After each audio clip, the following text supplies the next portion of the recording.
that multidisciplinary team working is more to do with collaborative, but there's also the need to look into what may be the barriers that would impede a collaborative teamwork. Okay, so this will be today's lectures. All right, so I'll quickly go on LO3, then we could crack on.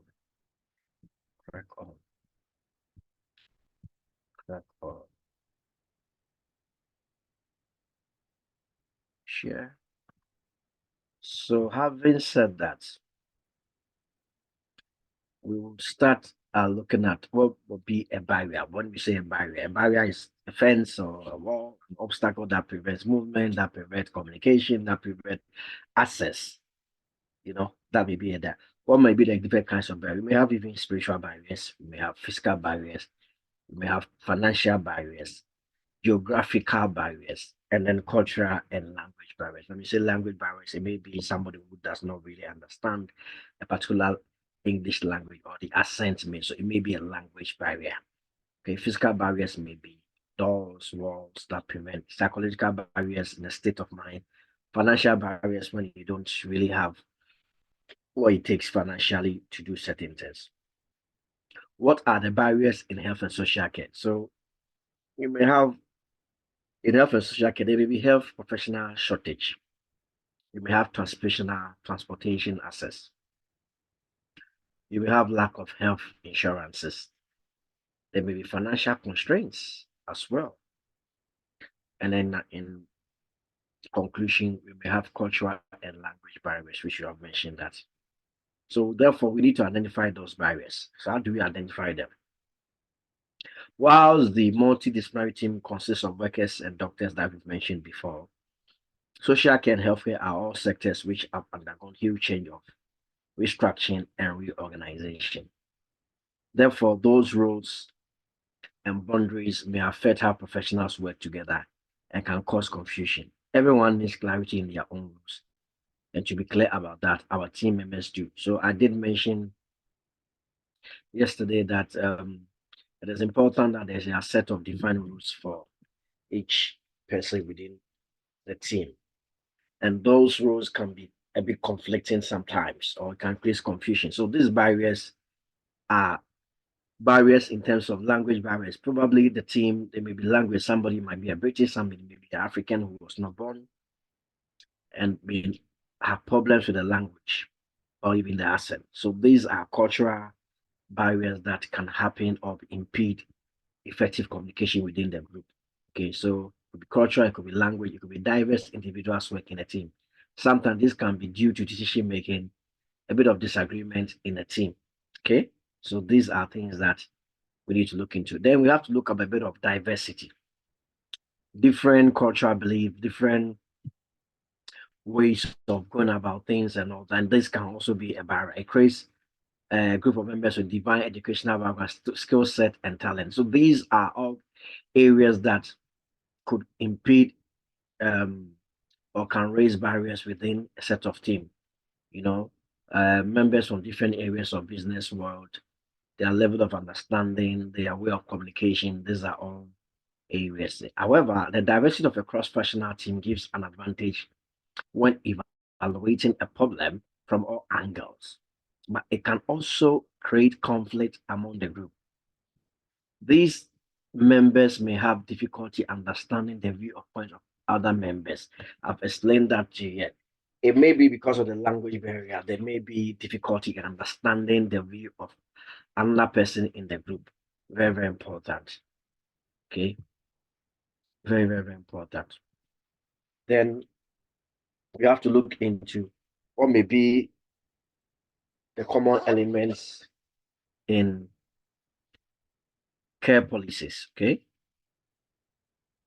What may be the common element in its care policies? So multidisciplinary teams supporting an identified population risk stratification will support tailored accordingly.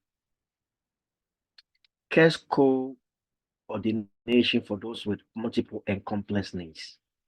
Sharing of information between sectors and organizations.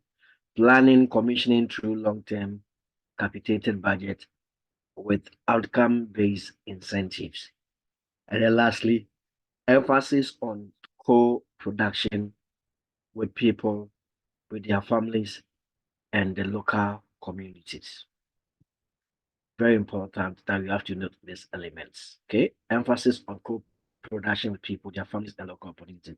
Planning and commission through a long-term capitated budget with outcome-based incentives. Very important that we take note of this. Now, let's go further and look at the structure of the MDT itself and various challenges that it comes with. This structure you can get on your model. Okay, a specialized team that consists of the cancer support team, COPD group, various groups that form the team, practice integrated care team. So different in the practice nurse, social worker, we've explained that yesterday. Okay, so let's move on and look at various examples of challenges within the care home. Okay, so one of the major barriers to one of the barriers one of the various barriers to multidisciplinary approach is the long established tradition of highly focused professional practitioners cultivating a protective boundary around their area of expertise. Okay, right. One of the major barriers is the long established tradition of highly focused professionals, practitioners cultivating a protective boundary around their area of expertise. Of course, because of everybody wants to secure their job and have a long-term contract, they may create a boundary around their expertise. In that, the tradition has sometimes been found not to work to the benefit of the wider public interest, of course. And multidisciplinary approach has recently become of an interest to government agencies and some enlightened professional bodies who recognize the advantage of system thinking for complex problem solving. Okay, it's very important. It helps problem solving. You know, it helps quicker problem solving. And as complex as a problem may be, the MDTs are able to digest those problems and attend to it speedily. Okay, and so cancer care can be complex, given the wide range and numbers of healthcare professionals involved, and enormous potential for poor coordination and miscommunication exists. Multidisciplinary teams should improve coordination, communication, and decision-making between healthcare team members and patients, and hopefully produce more positive outcomes. Okay. Multidisciplinary should improve coordination, communication, and decision-making between health. So these are what they are meant to do. However, lack of that will create a barrier. Okay. So let's look at the collaborative issues that comes out as a result of a barrier. Okay.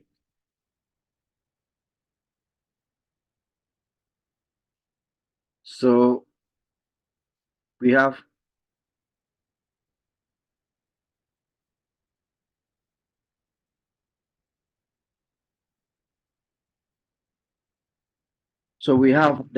it requires mutual collaboration to make any organization successful. For a multidisciplinary team, it is a requirement to must effectively or efficiently collaborate with aim to keep everyone on the same page. Very important. Whoever might be a leader or in the lack of any leader, there should be equal sharing of work. The aim is that you focus on it. Nobody should be above any other person. This can be done by defining roles to individuals and making teams in order to avoid any inconvenience and to keep the work process smooth and easy. Smooth and easy. Smooth and easy. Okay. So this may be the collaborative issues. Once you place a person above the other, there's going to be issues. Okay, there's going to be issues.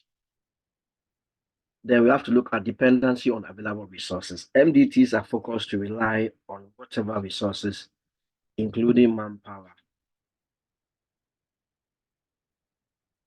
are forced to rely on whatever resource, including manpower, that are available in and around the project. That means it may not be possible for all the recommendations of the team to be implemented at the same time. Okay. At the same time, including manpower that is available in and out around the. This means it may not be possible for all recommendations of the team to be implemented at the same time. In that kind of circumstance, the treatments which take the top priority would be implemented first, which might cause hassle and arguments among the workers, resulting as an obstacle to team unity. In that kind of circumstance, the treatment which take the top priority would be implemented first, which might cause hassle and argument among the workers, resulting as an obstacle to team unity. Okay, so this is one of the barriers that we have to look into. The circumstances, the resources that may be available may be limited. So treatments may take top priority would be implemented first, which might cause hassle and arguments among workers, resulting in an obstacle to team unity. Okay, so one of the barriers is what we are talking about. Team unity, because of the lack of resources, it may lead to over dependence on one particular resources, and that may create confusion. Then let's look at the time pressure. Because you have to collaborate to achieve a goal within the shortest possible time, that pressure may lead to a bit of confusion among the teams. So you see, not only are they responsible for finishing their own work, but also spend time communicating with the rest of the teams to move ahead in accordance with all the teams assigned to do the task. So not only are they assigned to, but they also have to form their team amount of tasks. Okay.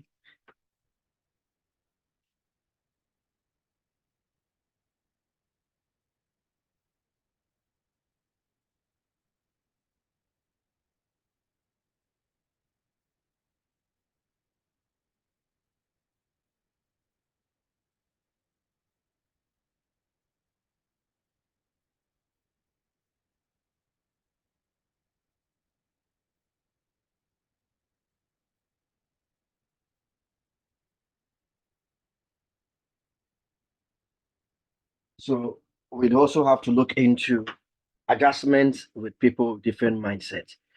It's very important that when you're working in such a team, you need to really realign your mindset. You have to realign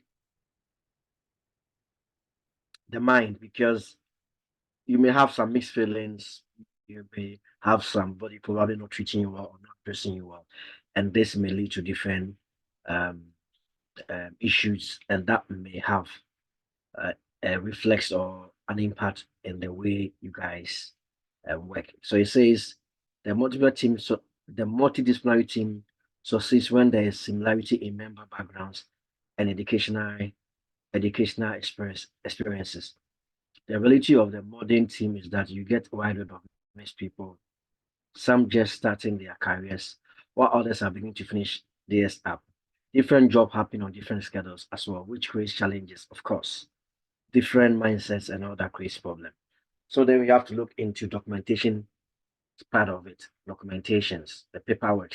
Okay. So we can look into while a multidisciplinary team is working, it is necessary to take records of each and proceed so that there can be complete access of information, including evaluation, details of suppliers, and everyone that's involved. Okay.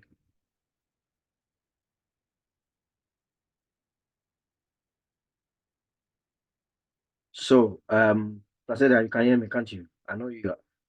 Yes, I can. Okay, that's fine. So let I me can. proceed. Yeah. So we can look at something that I want to add to it.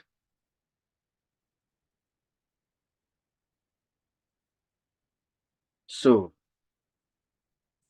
it's a while the multidisciplinary team is working, it is necessary to take records of each and every proceeding so that there can be complete access of information, including evaluations, details of suppliers, and everyone involved. So while the multidisciplinary team is working, it is necessary to take records of each and every proceeding so that there can be complete access of information, including evaluation. This is access to information. So who should be doing this at what point of time? So everybody is busy.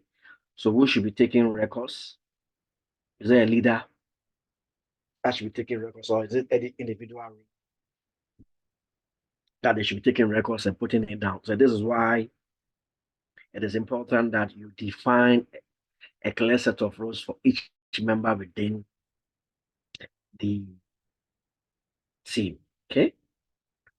So we have to look at the third one, evaluate the ways to overcome and monitor barriers to multidisciplinary team working. So let's start. It says the multidisciplinary care occurs when professionals from a range of disciplines with different but contemporary skills, knowledge, and experience work together to deliver comprehensive healthcare aimed at providing the best possible outcome for the physical and psychological needs of a patient and their careers.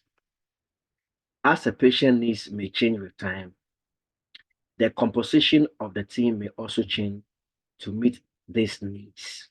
Very important. Person-centered care. Okay. So we have to looking at some of these top barriers therapies and nurses face when working together and how to overcome it. Okay. So communication. We've spoken about this severally. Talk about one of the biggest reasons that nursing and therapy teams fail to work well together is because of a breakdown in communication. The language used by various disciplines can differ, as can the interpretation of the language as well. So nurses may have certain language and therapists may have their own set of language. So this may be a bit of issue, because the terminologies in their various of fields may be different. While nurses may see things from a different perspective clinically, therapists may also see things from different clinically. So probably a nurse might think that a patient may need physiotherapy. A therapist may feel that no, it may need a different kind of. So these are few things that may create problems in the communications aspect of the whole thing. Then properly training your employees is one of the way you can overcome this issue. If they are aware of how the other discipline communicates before, they can start working with them. There will be less confusion. Properly training your employees is one of the ways you can overcome this issue. In other words, if your employees are well trained, they will be aware of how the other discipline communicates. So they will be aware. For instance, support workers having worked with the nurse for a long time do understand some of the clinical terms of nurses. That's what they mean. They will understand some of the writings. The same with nurses having worked with the doctors for a while, they understand some of the mindset of doctors and how doctors see things and their writings. Okay, that's what it means. That's what it means. So roles may overlap though, yes, because the second barrier to nurses and therapists work effectively together is role overlap and confusion as to who is responsible for what. This lack of clarity can lead to team members stereotyping each other as a way to overcome confusion. Unfortunately, this can lead to hostile attitudes among co-workers. Of course, sometimes an hospital may have different kinds of nurses. You may have a general nurse, you may have a clinical nurse, and sometimes their job roles overlap. You may have one particular client or service user may have different a nurse for this, a nurse for that, all kinds of nurses for a particular role. So they are just overlap, and sometimes it creates confusion. Same with therapists and nurses. And this confusion brings about attitude change, hostility among co-workers and all that. So these are the things. And even our normal support workers, every support worker may have his own mindset. There are a set of goals you have to follow. But much as a service user may have his care plan, their way of going about addressing care plan may be different. Support workers, two different support workers may have a different way of going about it. For instance, one support worker may decide to buff a patient differently. The approach may be different. Another person may have his own approach and dealing with the patient differently. You understand? Yeah. You know, and even their way of communication, you know, may be different from the other. So sometimes when the roles overlap, you know, some things that a patient, a support worker thinks that he may need another person to support to do the duty. Another support worker may think that only him or her can do those jobs. So there may be a bit of confusion amongst them. Now, giving your team members clear explanations, clear expectations on who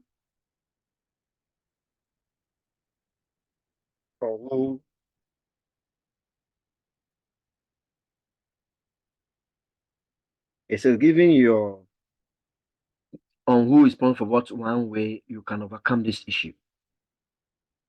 This is also where it pays off to have a well-oiled process in place to ensure that patients don't experience a lapse in care due to confusion of over duties. So we're talking about confusion, but what it means that this confusion amongst professionals may affect the patients in the long run. Okay, so let's look at ideological differences. Different health disciplines naturally have separate methods by which they approach patient care.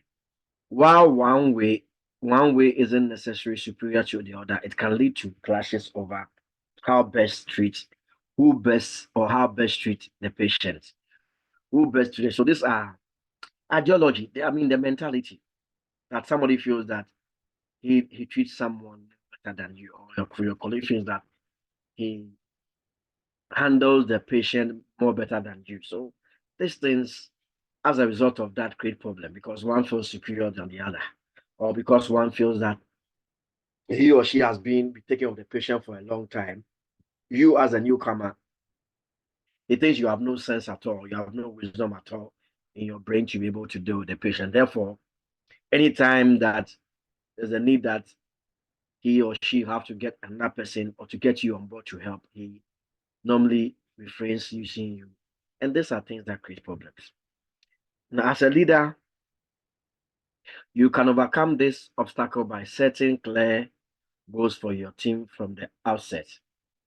By having a clearly defined purpose, you can encourage your team members to work with each other rather than against. Okay.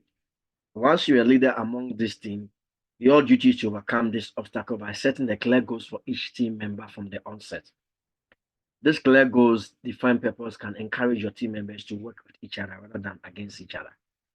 So how to overcome these barriers?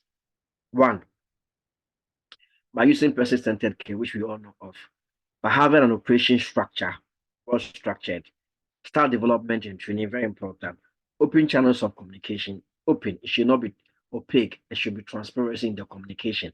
Once you speak to somebody in the quiet and it's not open, the other party may feel that you are saying something against them, and this may impede collaborative working. Use of technology, very important. Once you use technology, there's easy access and easy transparency. Feedback and reflection. We should always ensure as a leader to give feedbacks to each member so they can reflect on to meet up the set of goals that the team would have to achieve. So references are below for which learners can tap into from your model.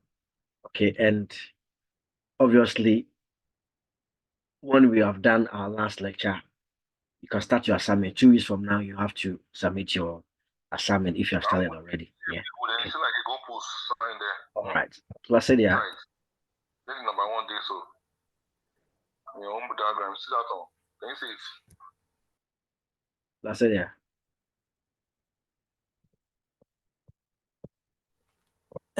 Yes.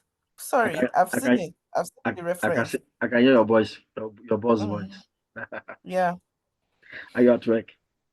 I'm at work. That's why I don't want to be talking. I just wanted to listen. Care home or office? Sorry, office. Okay, my regards to him. All right. Okay. Thank you. So any question at all? No. Are you sure? Yes. Okay, if you say so. All right. So you couldn't send the message that I asked you to send concerning the videos you were not able to download. Yesterday was tedious for me. I didn't even finish on time. I'll send it today. Okay. Okay. Okay, Okay. please do. Okay. Thank you.